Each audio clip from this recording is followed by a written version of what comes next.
Hey there guys, it is Tom Slater on behalf of Indie Structural Productions once again with another What Do You Want to Know About Guitar Building? The show that has the most pointless, the most ridiculously long name ever, but it gets the point across, so that's why I keep going. This time I did get a question once again from Instagram that I have to dig up because I can't remember it off the top of my head. Give me a second.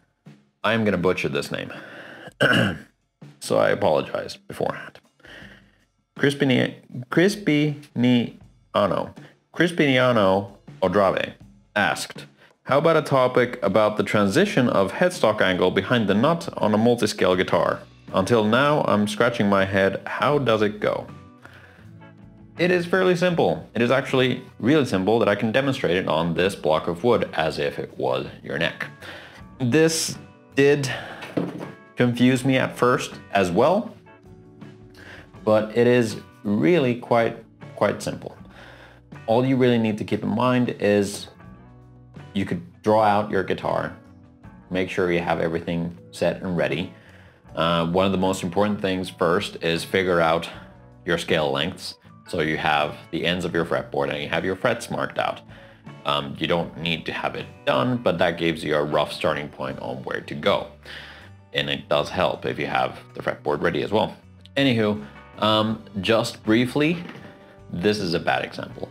There are two different kinds of headstocks. Ones are the Fender style scooped headstocks, like on this one, and ones are the angled back headstocks, e.g. Gibson, that go like this. Now, there's benefits to both. Personally, I like angled headstocks on my own guitars, and I just, because it looks better in my opinion, in a way. It looks better for some things, and it gives the right type of tension if you have the right type of angle onto your strings, but you can do away with that with string trees and stuff like that. Meanwhile, for the scooped headstocks, I love the fact that I don't need to use as much wood. I can just literally have something that's 20 mil thick all the way through, and I can make a neck out of it. It only requires that much. Whereas with the angled headstock, I need to take into account of the angle, so I have this much wood technically going to waste. That was not the question at hand. The question at hand was angled headstocks. So for multiscale instruments, if you have a multiscale instrument like this, we're imagining that this is now where the fretboard ends, right here. So if you were to angle the headstock like this, you would have to start at this point because you can't angle it behind the nut line because then it's going to go under the fretboard and then your fretboard's basically floating. So you have to start it from this point. But if your angle only starts from here, then what happens to this little corner? It's usually flat. So you do see quite a lot of guitars out there that have this little flat piece of fretboard material.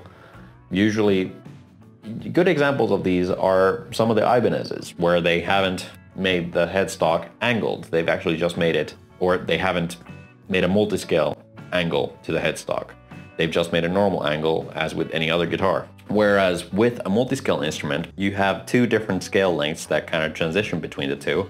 So the angle might be the same, but where it starts from creates this sort of slope. So I'm going to show you an easy way to figure it out.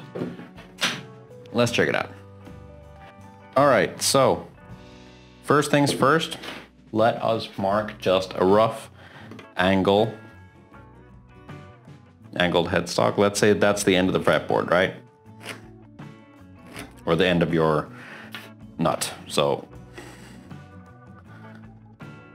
there, that will be your nut with your strings on it, roughly. So these 2 points are where you want to start your angles. So let's transfer these over, roughly. I'm just doing this rough so you can get the point. Of course, if you can, you should use a square edge to do this. So there. Now, I'm gonna mark out using a protractor. I'm gonna do a fairly common angle, which is about 9 degrees. Transfer that. So from the knot line to that angle, and that gives me the angle on one side. Now, so for demonstration's sake, I'm just going to draw on the headstock like so.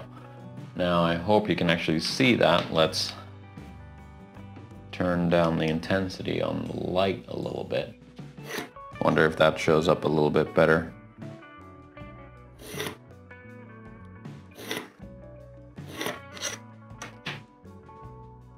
There, yeah, that shows up pretty well. Now we're gonna do the same thing on the other side. So this is now the knot line on the base side. Now same procedure. We're gonna take the protractor and find our angle, which is gonna be that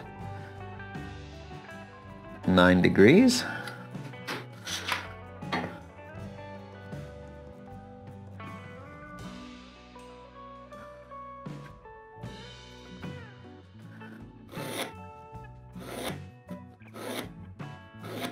Like so. Do the same thing here with the headstock thickness, keeping it to 15 mil.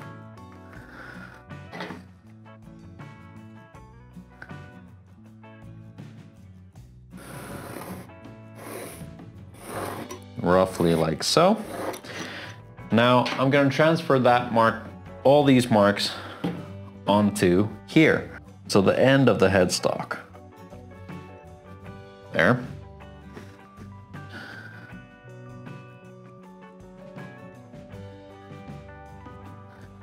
Now, what you'll notice, yep, I'm just making sure that I'm in frame, that when you connect these lines,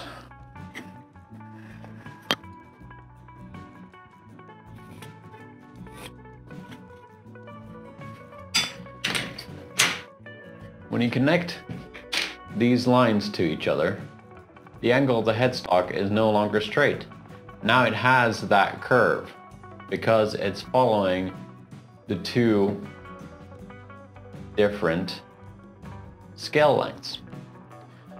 So if you were to do the headstock angle at this angle on the base side only, then this would be completely flat and you'd end up with that little random part here, which is completely flat that I talked to you about earlier.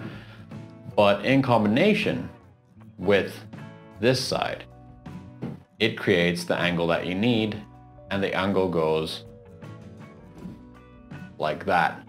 So angled according to the two scale lengths. And that's how you basically figure out what you need to do and how much material you need to take off from either side. Basically, you could just plane it like I did. I just used a hand plane and I just planed it at an angle. So instead of planing it straight ahead, like this way, I planed it that way. And I used first off, I used a couple of different rasps to bring it down to the right level. I did use a bandsaw at the very, very beginning to get the excess material off, but then just rasps and a hand plane, and that was pretty much it. So yeah, it is that simple. All right, so hey, that was actually fairly simple, and I hope that I managed to answer some questions.